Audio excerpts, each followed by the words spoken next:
Smartphone কিনতে আর লাগবে না একসাথে মোটা অঙ্কের টাকা।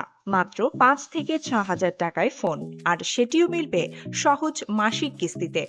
ডিজিটাল সেবা সাধারণ মানুষের হাতের নাগালে আনতে এমন উদ্যোগ নিতে যাচ্ছে সরকার।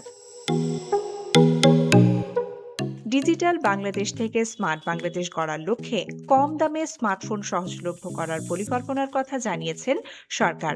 গত ১৬ মে রাজধানীর এক গোল টেবিল বৈঠকে ডাক, টেলিযোগাযোগ ও তথ্য প্রযুক্তি মন্ত্রণালয়ের উপদেষ্টা রেহান আসিফ আসাদ এই তথ্য জানান।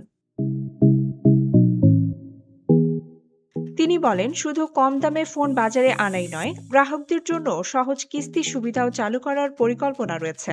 এজন্য মোবাইল অপারেটর, বাংলাদেশ ব্যাংক, বাণিজ্যিক ব্যাংক ও মোবাইল প্রস্তুতকারকদের নিয়ে সমন্বিত উদ্যোগ নেওয়া হচ্ছে।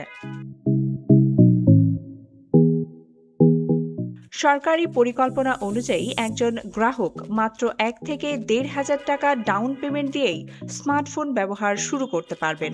বাকি টাকা ৬ থেকে ১২ মাসের কিস্তিতে পরিশোধ করা যাবে।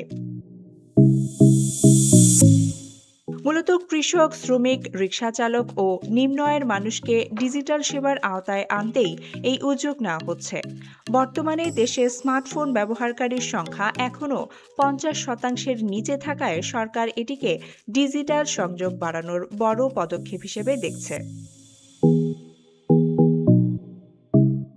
বর্তমান বাজারে সিম্ফনি, আইটেল এবং ওয়ালটনের মতো জনপ্রিয় ব্র্যান্ডগুলোর বেশ কিছু স্মার্টফোন মাত্র ৫ থেকে ৭ হাজার টাকার বাজেটে পাওয়া যাচ্ছে।